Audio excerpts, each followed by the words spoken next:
नमस्कार मित्रांनो, तुम्ही कोणत्याही बँकेतील जर एटीएम कार्ड जर वापरत असाल तर ही बातमी तुमच्यासाठी अतिशय महत्त्वाची आहे।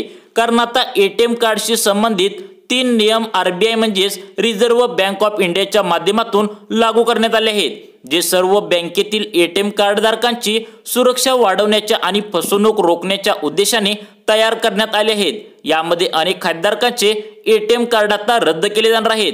मग बघा, हे 3 नवीन आदेश आरबीआय म्हणजेच रिझर्व्ह बँक ऑफ इंडियाने सर्व बँकांसाठी 3 नियम काय लागू केले आहेत। बघा, एटीएम कार्डचा वापर रिझर्व्ह बँक ऑफ इंडिया म्हणजेच आरबीआयच्या एक्सचेंज कंट्रोल रेग्युलेशन कायद्यानुसार किंवा वेळोवेळी लागू होणाऱ्या प्राधिकरणांच्या नियमानुसार असेल। कार्डचा वापर फॉरेक्स ट्रेडिंग, लॉटरी, सट्टेबाजी, जुगार, डेटिंग, बिटकॉइन्स, व्हर्च्युअल करन्सी या व्यवहारांसाठी आता केला जाणार नाही। जर तुम्ही या व्यवहारांसाठी जर केला तर तुमच्यावर कारवाई करण्यात येणार आहे आणि तुमचं एटीएम कार्ड रद्द केले जाणार आहे असं सांगितलंय। बघा, आता हे तुम्हाला महत्त्वाचे 3 नियम काय सांगितलेत। जे कार्डधारक स्वतःला अपडेट ठेवण्याची जबाबदारी म्हणून घेतो आणि तसे करण्यात अयशस्वी झाल्यास चलन व्यवस्थापन कायदा 1999 किंवा त्यातील वैधानिक सुधारणा किंवा त्यामध्ये तुम्हाला पुन्हा सुधारणा करण्यासाठी कारवाईसाठी तुम्ही जबाबदार असाल तर तुमच्यासाठी जर तुम्ही चुकी आढळली तर तुम्हाला कारवाई करण्यात येणार आहे। बघा, नवीन नियम महत्त्वाचे आहेत काय आलेत बघा। कार्डधारकाने त्याचे पालन न केल्यास कार्डधारक चलन व्यवस्थापन कायदा 1999 आणि चलनाशी संबंधित वेळोवेळी लागू झालेल्या इतर कोणत्याही कायद्यांनी किंवा नियमानुसार कारवाईसाठी जबाबदार असेल। बँक किंवा आरबीआयच्या सांगण्यानुसार कार्डधारकाला कार्ड ठेवण्यापासून रोखले जाऊ शकते। बघा, आता काय सांगितलंय। भारत, नेपाळ आणि भूतानमध्ये परकीय चलनाच्या व्यवहारासाठी पैसे देण्यासाठी कार्ड वापरता आता येणार नाही। बघा, पहिला काय होत होतं, कोणत्याही देशासाठी तुम्हाला हे कार्ड एटीएम जे तुम्ही कार्ड वापरता कोणत्याही बँकेचं जर तुम्ही एटीएम कार्ड वापरत असाल तर तुमच्यासाठी बातमी महत्त्वाची आहे। कारण बाहेरच्या देशासाठी तुम्हाला एटीएम कार्ड वापरण्यासाठी परमिशन होती, पण आता तुम्हाला हे एटीएम कार्ड बाहेरच्या देशासाठी वापरता येणार नसल्याचं आरबीआयने सांगितलंय। बघा, नवीन नियम महत्त्वाचे आहेत। बघा, एक्सचेंजचे हक्क बँकेच्या अधिकृत डीलर शाखांमधून म्हणजे प्रवासाच्या आधी निश्चित केले पाहिजेत।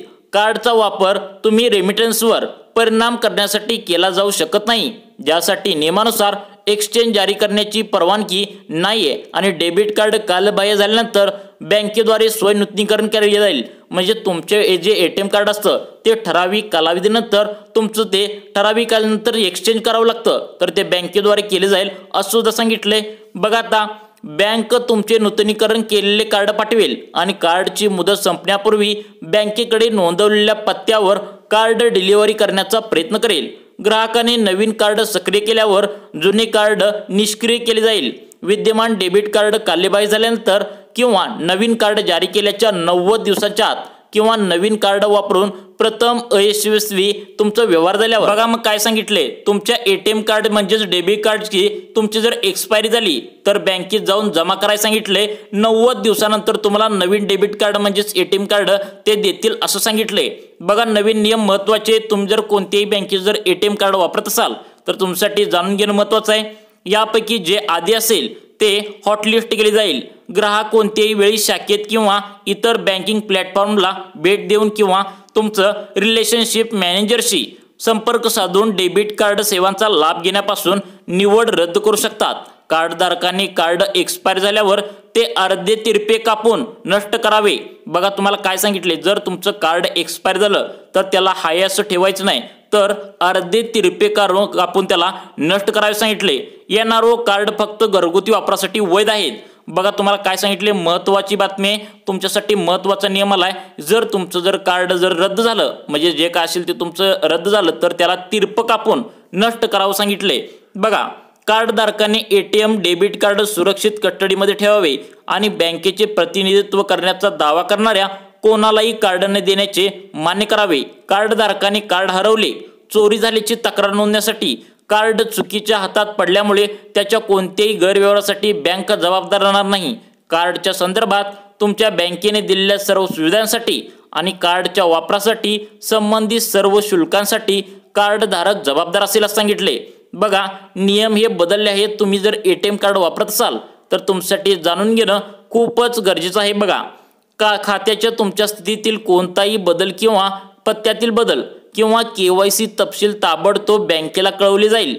तसे न झाल्यास संप्रेषण डिलिव्हरी सोबत तुमचं न मिळाल्यास किंवा जुन्या पत्त्यावर वितरित केल्या गेल्यास तुम्हाला कार्डधारक जबाबदार असेल। बघा, वैध ईमेल ID, मोबाईल नंबर आणि पत्ता बँकेकडे अद्ययावत आहे याची खात्री करणे ही कार्डधारकाची जबाबदारी असेल।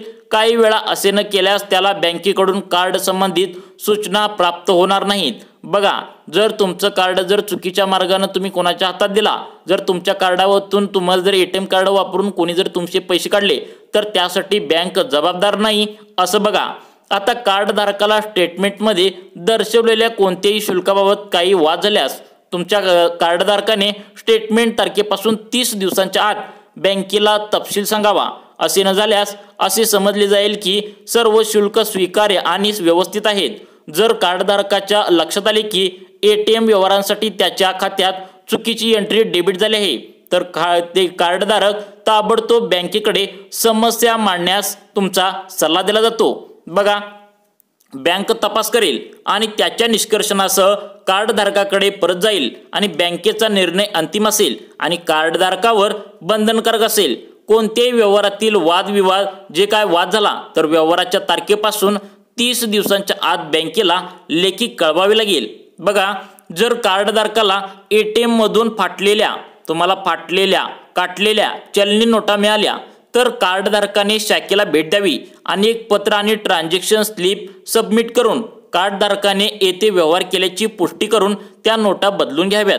ATM बँकेकडून इतर कोणत्याही प्रकारच्या दाव्याची दखल घेतली जाणार नाही। समजा आता तुम्ही ATM वापरत असाल आणि तुम्ही ATM वापरत असताना चुकून जर तुमच्या ATM मधून फाटक्या नोटा आल्या, जर चिरलेल्या नोटा आल्या आणि त्या चालनाशा झाल्या तर तुम्हाला काय करायला सांगितले तर तुम्ही बँकेत एक स्लिप किंवा अर्ज भरून द्यायचा आहे।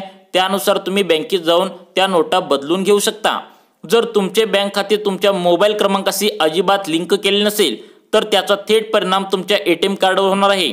ज्या खात्याचा मोबाईल नंबर अजिबात लिंक केला नाही त्याची ATM कार्ड कधीही बंद होणार नाहीत। बघा, आता तुम्हाला काय सांगितलंय, तुम्हाला जर ATM कार्ड सुरळीत राहायचं असेल, व्यवस्थित राहायचं असेल तर तुमचा मोबाईल नंबर पहिल्यांदा आत्ताच्या आत्ता जाऊन तुमच्या बँकेच्या खात्याला लिंक करून घ्या। बघा, सर्व खातेदारांना त्यांचे बँक खाते त्यांचा मोबाईल प्रारंभिक पुंजी तुमच्या नंबरशी लिंक करून घेण्याचा सल्ला देण्यात आला आहे। जर तुमचे बँक खाते तुमच्या मोबाईल नंबरशी लिंक नसेल तर तुमचे ATM कार्ड पूर्णपणे निष्क्रिय केले जाऊ शकते। गहाळ कार्ड त्वरित ब्लॉक करा।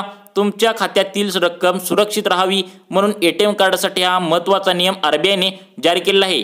बघा, तुम्हाला महत्त्वाचा नियम जारी केला आहे, तुम्हाला उदाहरण म्हणून समजावून सांगतो। बघा, कार्ड गमावू नये म्हणून मोबाईल नंबर पुंजी बँक खात्याशी जोडणे खूप महत्त्वाचे आहे। म्हणजे तुमचं जे बँक अकाउंट आहे त्याला तुमचं मोबाईल नंबर लिंक असणं गरजेचं आहे।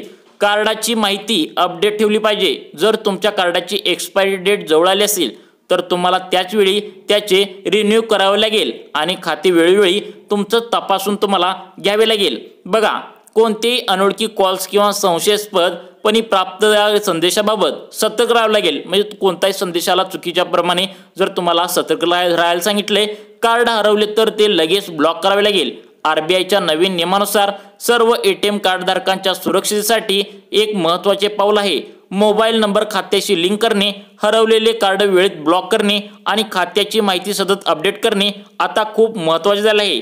त्यामुळे तुमचा फसवणूक होण्यापासून संरक्षण होईल आणि तुमचा अनुभवही खूप चांगला होईल। त्यामुळे जर तुमची फसवणूक झाली किंवा फाटलेल्या नोटा जर तुम्हाला जर ATM मधून आल्या तर तुम्ही तात्काळ जाऊन बँकेत एक अर्ज करू शकता व बँकेतील सर्व जे काय असेल ते तुम्हाला ATM मधून निघालेल्या नोटा बदलून घेऊ शकता। व तुम्हाला फसवणुकीच्या घटना या घडत असल्यामुळे RBIने 3 नियम लावले आहेत। बऱ्यापैकी तुम्हाला सर्व नियम कव्हर झाले असतील। तुम्हाला अशाच प्रकारचे नियम आणि सर्व बँकाविषयी माहिती पाहण्यासाठी आमच्या लाईफ चेंज मोटिवेशन या योजनांच्या चॅनलला नक्की सबस्क्राईब करा।